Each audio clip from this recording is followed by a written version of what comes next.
With NBA stars like Steph and LeBron dominating the game, it's not often you see them in an awkward moment. Whether it's their hair falling out mid-game or kissing their opponent, you'd be surprised to see how awkward it can get. Despite his age, LeBron's game hasn't had many flaws over the years, as he's still pushing to be a top player in the league each season. But a pretty ridiculous and embarrassing situation came recently. Over the last few seasons, many have felt LeBron should just pull a Kobe and go bald, as his hair has been spotted having issues time and time again. At the beginning of the 2019 season, LeBron apparently had hair plugs and other hair surgeries to repair his lost hair, and in late October, during a game between the Lakers and Jazz in Staples Center, his hair started to fall out mid-game underneath a headband. Late in the game, while the Lakers were shooting free throws, you could see Anthony Davis yell something to LeBron from the bench and then eventually pointed at his head, trying to get LeBron to notice without making a scene. But everybody saw and everybody knew what this was about immediately, and as LeBron got the hint and tried to fix the hair, the camera zoomed up right on his head with his hair looking completely messed up. Over the years, many have questioned what was going on with LeBron's head, as it's constantly changed since his high school days. But recently, his barber weighed in on LeBron's current hairline situation and said, "There's no dye, no additives, no preservatives." Everybody thinks he's dyeing his hair using temporary hair colorants, Biogen or black ice. It's all his hair. They still don't believe me. I get comments all the time. I've become numb to it. It used to bother me. It's not easy to hear that. LeBron is very tedious in how his hair is cut. The beard is the number one thing. He leaves the top up to me. I leave him less bald. He's my guy. He's my hardest haircut. He has good hair. You just have to cut it right. He just has a few fat patches around the chin that you have to take your time with. You have to have patience. It usually takes about 50 minutes. Not even superstars are immune to bans, and Steph Curry is no exception. During Game 6 of the 2016 NBA Finals, Curry had managed to pick up 5 fouls by 4 minutes 22 seconds of the fourth quarter. After his 6th foul was called on him for stealing the ball from LeBron that apparently had too much contact, Curry stormed up the court throwing his mouthpiece. The 6th foul had given him the ejection, and by throwing the mouthpiece, he'd gotten a technical foul. That mouthpiece had hit the wrong person too, hitting the son of one of the Cavs' minority owners who was seated in the front row. Curry spoke about the incident after the game, saying, "I've thrown my mouthpiece before. I usually aim at the scorer's table. I was off aim. Definitely didn't mean to throw it at a fan. That was obviously not where I was trying to take my frustration out." The move easily could have landed him some game suspensions, but he was lucky that the association ended up just laying down the law on him via fines. Steve Kerr defended his MVP.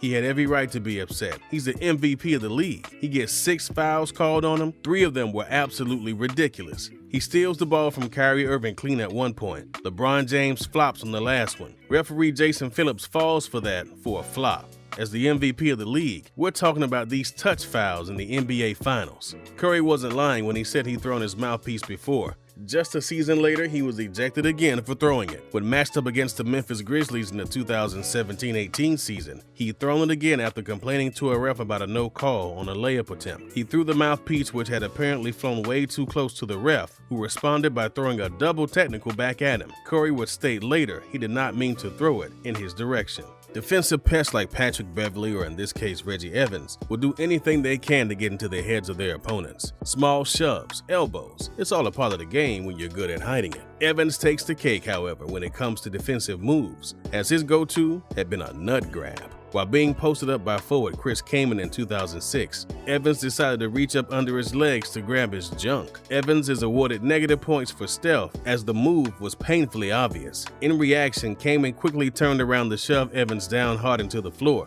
Kaman later talked about the incident in a post-game interview, saying, "It just shocked me. It was so surprising at first. I was just like, wow." In a basketball game where you're playing for someone to grab your nuts, sometimes you're boxing out, you hit someone or whatever, but this dude reached from behind me, grabbed my nuts, and pulled them. Tried to rip them off basically. First time it happened to me, and I was just like, wow, I just got violated. Kaman went on to receive a flagrant foul for the shove, while Evans was given a flagrant as well as a $10,000 fine. One ref officiating the game later admitted that had the same happened to him, he would have knocked his teeth out. During the 2012 season, many reports had surfaced that suggested Howard had not been all too happy with his current role with the Magic, and wished Van Gundy had been fired. Van Gundy was eventually questioned about these rumors, which to everyone's surprise have been confirmed. Van Gundy talked about the beef prior to a game, saying, "When it comes out that one of the highest profile guys in the league has asked his coach to be fired, it's gonna be a story. I was told it was true from our people in management, right from the top." Just seconds after responding, Howard leaned into frame with his arm wrapped around Gundy, asking, "What's our main concern tonight?" Where Gundy awkwardly responded saying, "We have to stop Carmelo and the New York Knicks." The interaction lingered on for what seemed minutes, but was actually just a few seconds until Van Gundy excused himself from the interview. With Howard in the spotlight, reporters questioned Howard if the rumors had been true. Howard responded, saying that they had absolutely been false. Reporters then informed Howard Van Gundy had just seconds before confirmed the rumors. If you had thought this interaction with Van Gundy had been awkward, think again. Howard continued acting almost comically suspicious as he became suddenly defensive with reporters. Van Gundy was ultimately let go at the end of the season, and not long after, Howard was as well. Howard later talked about the moment, saying, "The first question is like, Dwight, they said you wanted to get Stan fired." I was like, "Oh my God," Howard recalled.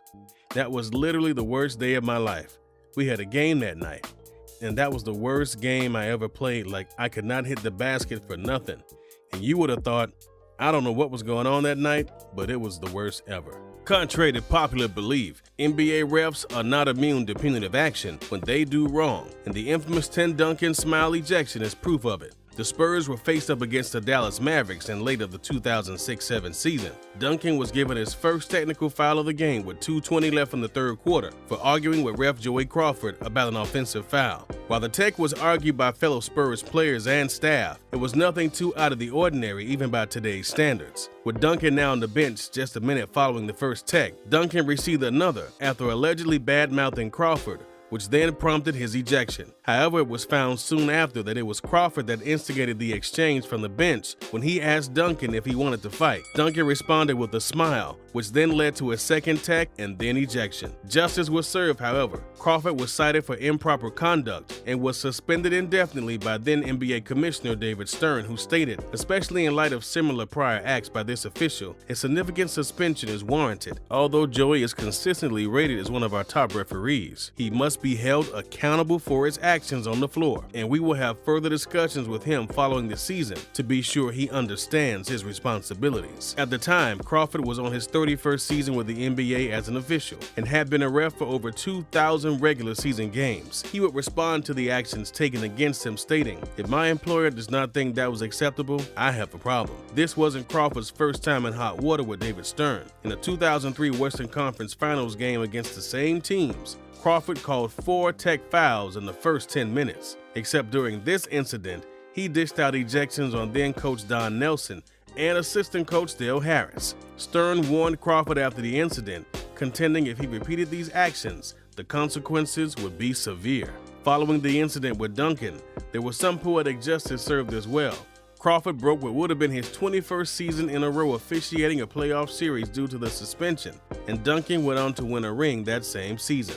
The suspension was eventually lifted from Crawford, who eventually retired in 2015. And in a 2012 interview with Crawford, he referred to the incident as life-changing, stating, "The Duncan thing probably changed my life. It was just you come to the realization that maybe the way you've been doing things is not the proper way, and you have to regroup, not only on the court, but off the court." I had seen a sports psychologist before that, but after, I saw him a lot more.